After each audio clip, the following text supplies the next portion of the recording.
പാലക്കാട് നഗരത്തിലെ വിവിധ മേഖലകളിലെ ജനങ്ങളുടെ ജീവിതം വിയറ്റ്നാം കോളനിയിലേതിന് തുല്യമാണ്. വടക്കന്തറ കാര്യാലയത്തിൽ ഇരുന്ന് കണ്ണൻ സ്രാങ്കും വട്ടപ്പള്ളിയും റാവുത്തറും ഒക്കെ പറയുന്നത് അനുസരിക്കാൻ വിധിക്കപ്പെട്ട ജനാധിപത്യ അവകാശങ്ങൾ പോലും നിഷേധിക്കപ്പെടുമ്പോഴും ഭയം മൂലം മൗനം പാലിക്കാൻ മാത്രം കഴിയുന്ന കുറെ കഥയില്ലാതായി പോയ പാവങ്ങളുടെ പാലക്കാടിന് ഈ ഗുണ്ടകളിൽ നിന്ന് മോചനം വേണം. കൊലക്കേസ് പ്രതിയെ ജില്ലാ പ്രസിഡന്റാക്കാനും ചെയർമാൻ സ്ഥാനാർത്ഥിയാക്കാനും ലജ്ജയില്ലാത്ത BJPയുടെ ധൈര്യം തിരുവായിക്ക് എതിർവായില്ലാതെ കഴിയുന്ന മൂത്താന്തറയിലെയും വടക്കാന്തറയിലെയും പാവപ്പെട്ട ജനങ്ങളാണ്. തങ്ങളെ ഒരു കാലത്തും ആ പാവങ്ങൾ എതിർക്കാൻ ധൈര്യം കാണിക്കില്ല എന്ന അഹങ്കാരമാണ്. പാലക്കാട്ടെ BJPയെ നയിക്കുന്നത് 10 വർഷം അധികാരത്തിൽ ഇരുന്നിട്ടും ദശാബ്ദങ്ങളായി തുടർച്ചയായി ഏകപക്ഷീയമായി ജയിക്കുന്ന വാർഡുകളിൽ വികസനം എത്തിക്കാൻ BJP ശ്രമിച്ചിട്ടേയില്ല. നല്ല റോഡുകളോ മറ്റു സൗകര്യങ്ങളോ ഒന്നും മറ്റു മേഖലകളെ വെച്ച് താരതമ്യം ചെയ്യുമ്പോൾ മൂതാന്തറയിലും വടക്കാന്തറയിലും ഇല്ല. അവിടങ്ങളിലെ ജനങ്ങളുടെ ജീവിത നിലവാരം മെച്ചപ്പെടുത്താനുള്ള ക്രിയാത്മകമായ ഒരു നടപടിയും BJP നാളിതുവരെ ചെയ്തിട്ടില്ല. ബാല്യം തൊട്ട് കാണുന്ന RSS ശാഖ, അവിടെ നിന്ന് പഠിക്കുന്ന അടിമത്ത മനോഭാവം നിറഞ്ഞ അനുസരണ പ്രതികരണ ശേഷി നഷ്ടപ്പെട്ട ഒരു സമൂഹം രൂപപ്പെട്ടത് അങ്ങനെയാണ്. എന്നാൽ കഴിഞ്ഞ നിയമസഭാ ഉപതെരഞ്ഞെടുപ്പോടെ പ്രതീക്ഷയുടെ ചില നാമ്പുകൾ അവിടങ്ങളിൽ പൊട്ടിമുളക്കുന്നുണ്ട്. പ്രത്യേകിച്ച് പുതിയ തലമുറയിലെ യുവാക്കളും സ്ത്രീകളും തങ്ങളുടെ എല്ലാ ജനാധിപത്യ അവകാശങ്ങളും നിഷേധിക്കുകയും കോടികൾ സമ്പാദിച്ചു കൂട്ടുകയും ചെയ്യുന്ന BJP മാഫിയ നേതൃത്വത്തെ തിരിച്ചറിയാനും ചോദ്യം ചെയ്യാനും തുടങ്ങിയിട്ടുണ്ട്. ഒരു ജനതയെയും ഏറെക്കാലം അടിമകളാക്കി വെക്കാൻ ആർക്കും സാധിക്കില്ല. സ്വയം പ്രഖ്യാപിത നേതാക്കളായ BJP ഗുണ്ടകളെ പാലക്കാട്ടെ ജനത വൈകാതെ തള്ളിക്കളയുക തന്നെ ചെയ്യും.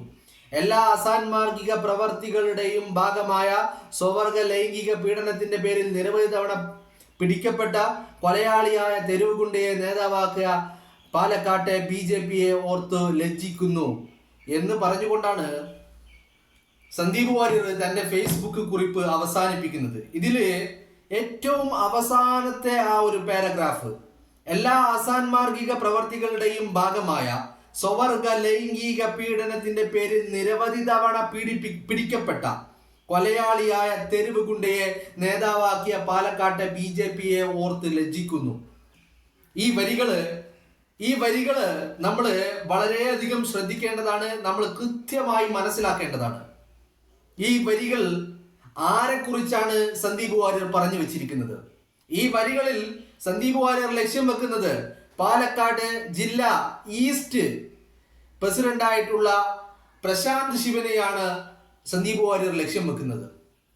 സന്ദീപ് വാര്യർ അങ്ങനെ ലക്ഷ്യം വെക്കുന്നതിന് പല കാരണങ്ങളുണ്ട്. നിങ്ങൾ പാലക്കാടിന്റെ ഇപ്പോഴത്തെ MLA രാഹുൽ മാങ്കൂട്ടത്തിനെതിരെ ആദ്യം രാഹുൽ മാങ്കൂട്ടം പാലക്കാട് നിന്ന് വിജയിച്ച് കയറിയ അന്ന് മുതൽ സോഷ്യൽ മീഡിയകളിൽ നിരന്തരമായ സൈബർ ആക്രമണങ്ങൾ നടക്കുന്നുണ്ട്. ഈ ഗർഭകഥകളും ഈ ഗർഭം കലക്കൽ കഥകളും ഒക്കെ അന്ന് മുതലേ ഈ പറയുന്ന സോഷ്യൽ മീഡിയകളിൽ കിടന്ന് കറങ്ങുന്നുണ്ട്. പക്ഷേ അത് മുഖ്യധാര മാധ്യമങ്ങളുടെ കൂടി സപ്പോർട്ടോടുകൂടി, അവരുടെ പിന്തുണയോടുകൂടി ആദ്യം ആരോപണം അടിസ്ഥാനരഹിതമായ പച്ചക്കള്ളം പറഞ്ഞു പിടിപ്പിച്ചത് ആരാണ്? റിനി ആൻഡ് ജോർജ് ആണ്. റിനി ആൻഡ് ജോർജ് ആ കാര്യം പറഞ്ഞതിന് തൊട്ടു പിന്നാലെ ട്രാൻസ് വുമൺ ആയിട്ടുള്ള ഒരു യുവതി, ആ യുവതി അവന്തിക ഇത്തരത്തില് ഒരു വലിയ ആരോപണം അവന്തിക ഉന്നയിച്ചു. പിന്നീട് അവന്തികക്ക് തന്നെ അത് മാറ്റി പറയേണ്ടി വന്നു. കാരണം പച്ചക്കള്ളത്തിൽ പിടിച്ചു നിൽക്കാൻ അവന്തികക്കായില്ല. ഈ അവന്തികയെ ഇറക്കിയതും കളിപ്പിച്ചതും ബോൾ കൊടുത്തതും ഒക്കെ പ്രശാന്ത് ശിവനാണ് എന്ന് പറഞ്ഞാൽ BJPയുടെ ഈസ്റ്റ് ജില്ലാ പ്രസിഡന്റായിട്ടുള്ള പാലക്കാട് പ്രസിഡന്റായിട്ടുള്ള പ്രശാന്ത് ശിവനാണെന്നുള്ള കാര്യങ്ങൾ മുമ്പേ ചർച്ചയായതാണ്. ഇപ്പോ ഈ പ്രശാന്ത് ശിവനും ഈ പറയുന്ന അവന്തികയും തമ്മിലുള്ള ബന്ധം എന്താണ്? എങ്ങനെയാണ് ഇവർ പരിചയക്കാരായത്? ഈ പ്രശാന്ത് ശിവനും അവന്തികയും ഒരേ നാട്ടുകാരാണോ എന്ന് വിചാരിച്ചാൽ പാലക്കാട്ടുകാരാണോ ഈ അവന്തികയും പ്രശാന്ത് ശിവനും? അല്ല. ഒരേ സ്കൂളിൽ പഠിച്ചവരാണോ? അല്ല. ഒരേ കോളേജിൽ പഠിച്ചവരാണോ? അല്ല. പിന്നെ എങ്ങനെയാണ് ഈ പ്രശാന്ത് ശിവനും, അവന്തിക തന്റെ വാർത്താ സമ്മേളനത്തിൽ എടുത്തു പറഞ്ഞ ഒരാൾ, പിന്നെ എങ്ങനെയാണ് പ്രശാന്ത് ശിവനും ഈ ട്രാൻസ് വുമൺ ആയിട്ടുള്ള അവന്തികയും തമ്മിലുള്ള അടുപ്പം, ബന്ധം, റിലേഷൻ എന്താണ്? സാധാരണ നമ്മുടെ നാട്ടുകാരല്ലെങ്കിലും നമ്മുടെ കൂടെ പഠിച്ചവരല്ല എങ്കിലും, നമ്മുടെ കൂടെ ജോലി ചെയ്യുന്നവരല്ല എങ്കിലും, നമ്മൾ ജീവിത സാഹചര്യങ്ങളിൽ പലയിടത്തു നിന്ന് കണ്ടുമുട്ടുന്നവരുമായിട്ട് പല രീതിയിലുള്ള ബന്ധങ്ങൾ നമുക്കുണ്ടാവാറുണ്ട്. പക്ഷേ അവന്തിക തന്നെ തന്റെ വാർത്താ സമ്മേളനത്തിൽ എടുത്തു പറഞ്ഞ തനിക്ക് സഹായം ചെയ്തു, തന്നെ നിയമപരമായ സഹായങ്ങൾ ചെയ്യാൻ തന്നെ സഹായിച്ച വ്യക്തിയാണ് പ്രശാന്ത് ശിവൻ എന്ന് പറഞ്ഞ അവന്തിക, ഈ പ്രശാന്ത് ശിവനും ഈ പറയുന്ന അവന്തികയും തമ്മിലുള്ള ബന്ധമെന്താ? രാഹുലിനെതിരെ ഇത്തരത്തിൽ മാധ്യമങ്ങൾക്ക് മുന്നിൽ വിളിച്ചു പറയണമെന്ന് പറഞ്ഞുകൊണ്ട് അവന്തികയെ നിർബന്ധിച്ചുകൊണ്ട് അവന്തികയെ കൊണ്ട് അത്തരത്തിൽ ആരോപണം ഉന്നയിക്കാനുള്ള എല്ലാ ഏർപ്പാടുകളും ചെയ്തു കൊടുത്തത് ഈ പ്രശാന്ത് ശിവനാണ്. ഈ പ്രശാന്ത് ശിവനും അവന്തികയും തമ്മിലുള്ള ബന്ധം എന്താണെന്ന് അതാണ് സന്ദീപ് വാര്യർ പറയുന്നത്. എല്ലാ അസാൻമാർഗിക പ്രവർത്തനങ്ങളുടെയും ഭാഗമായ സ്വവർഗ ലൈംഗിക പീഡനത്തിന്റെ പേരിൽ നിരവധി തവണ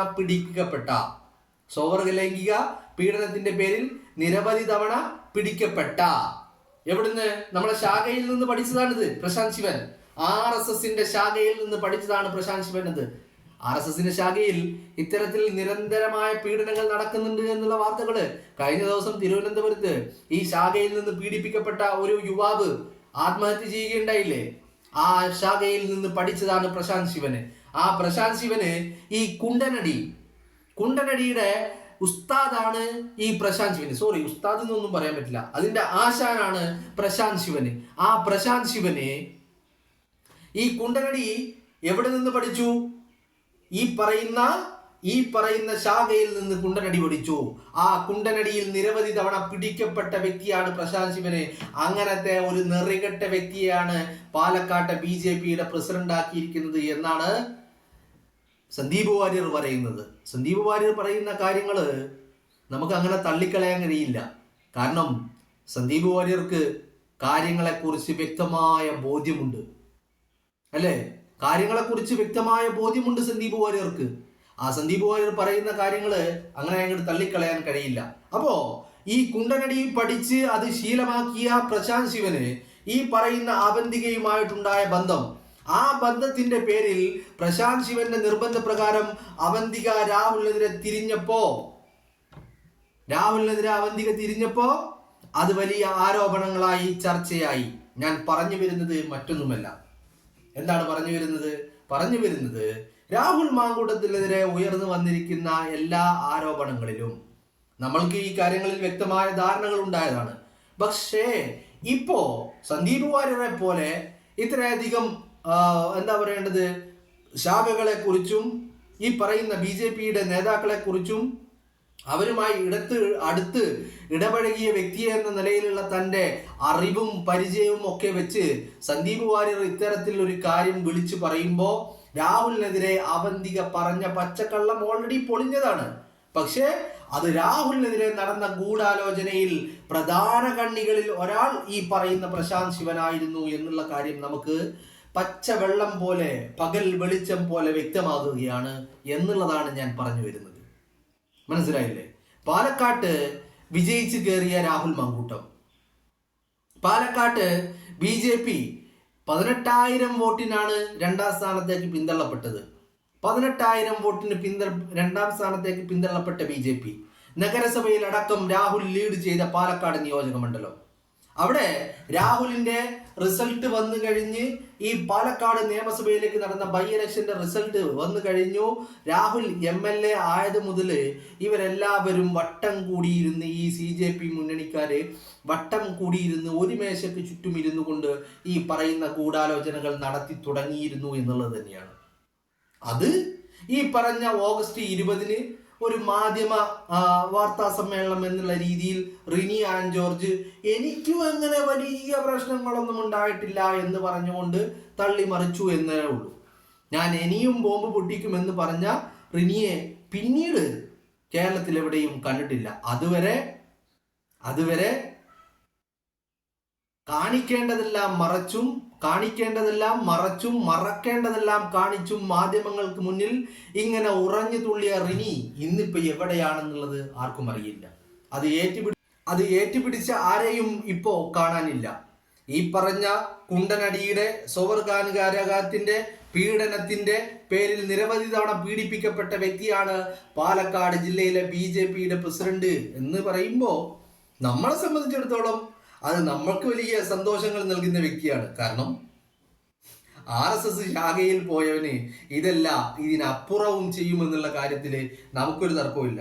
അപ്പോ രാഹുൽ മാങ്കൂട്ടത്തിൽ വിഷയത്തിൽ രാഹുലിനെതിരെ ഉയർന്നിരിക്കുന്ന ആരോപണങ്ങളെ ഏറ്റുപിടിക്കുവാനും അവന്തികയെ കൊണ്ട് മാധ്യമങ്ങളെ കാണുവാനും അവന്തികയെ ഈ മാധ്യമങ്ങൾക്ക് നിങ്ങളൊരു കാര്യം കൂടി ഇതിൽ ചേർത്ത് വായിക്കേണ്ടതുണ്ട്. പറഞ്ഞു വരുമ്പോൾ ഞാൻ പിന്നെയും ആവർത്തിക്കേണ്ടല്ലോ എന്ന് കരുതിയിട്ടാണ്. കാരണം അവന്തികയെ ഇങ്ങനെ രാഹുലിനെതിരെയുള്ള ഒരു ഇരയാക്കാൻ വേണ്ടി അവന്തികയെ ഒരു മാധ്യമ പ്രവർത്തകൻ വിളിച്ചിട്ടുണ്ടായിരുന്നു. ആ മാധ്യമ പ്രവർത്തകൻ വർക്ക് ചെയ്യുന്ന സ്ഥാപനം എന്ന് പറയുന്നത് ന്യൂസ് 18-ലാണ്. ന്യൂസ് 18-ലെ ആ മാധ്യമ പ്രവർത്തകൻ, ന്യൂസ് 18, അതുപോലെ പ്രശാന്ത് ശിവൻ, അവന്തിക ഇങ്ങനെ കൂട്ടിച്ചേർത്ത് വായിക്കുമ്പോൾ നിങ്ങൾക്ക് കാര്യങ്ങളൊക്കെ വ്യക്തമാകും എന്നുള്ളതാണ് ഞാൻ പറഞ്ഞു വെക്കുന്നത്. മനസ്സിലായില്ലേ? രാഹുലിനെ എതിരെ അവന്തികയെ ഇരയാക്കാൻ ശ്രമിച്ച മാധ്യമ പ്രവർത്തകൻ ജോലി ചെയ്യുന്നത് ആ സ്ഥാപനം ന്യൂസ് 18, ഇപ്പുറത്ത് പ്രശാന്ത് ശിവൻ, ഇപ്പുറത്ത് അവന്തിക. ഇപ്പോൾ കാര്യങ്ങൾ ഏകദേശം സന്ദീപ് വാര്യർ ഈ പറയുന്നതോടുകൂടി ഈ സന്ദീപ് വാര്യരുടെ പോസ്റ്റിലെ അവസാന പാരഗ്രാഫിൽ പറയുന്ന കാര്യങ്ങൾ കൂടി ഇത് മൂന്നും കൂടി ചേർത്ത് വെച്ച് വായിക്കുമ്പോൾ നിങ്ങൾക്ക് കാര്യങ്ങൾ വ്യക്തമാകും. എന്ന് പറഞ്ഞാൽ രാഹുലിനെതിരെ ഈ പറഞ്ഞ ഒളിയമ്പുകളും ആരോപണങ്ങളും ഒക്കെ ഉണ്ടാക്കുന്നതിന് മുന്നിൽ നിന്ന് നയിച്ചത് ഈ കുണ്ടനടിയുടെ ആശാനായിട്ടുള്ള പ്രശാന്ത് ശിവനാണ് എന്നുള്ള കാര്യത്തിൽ ഒരു തർക്കവും നിങ്ങൾക്കാർക്കും വേണ്ട.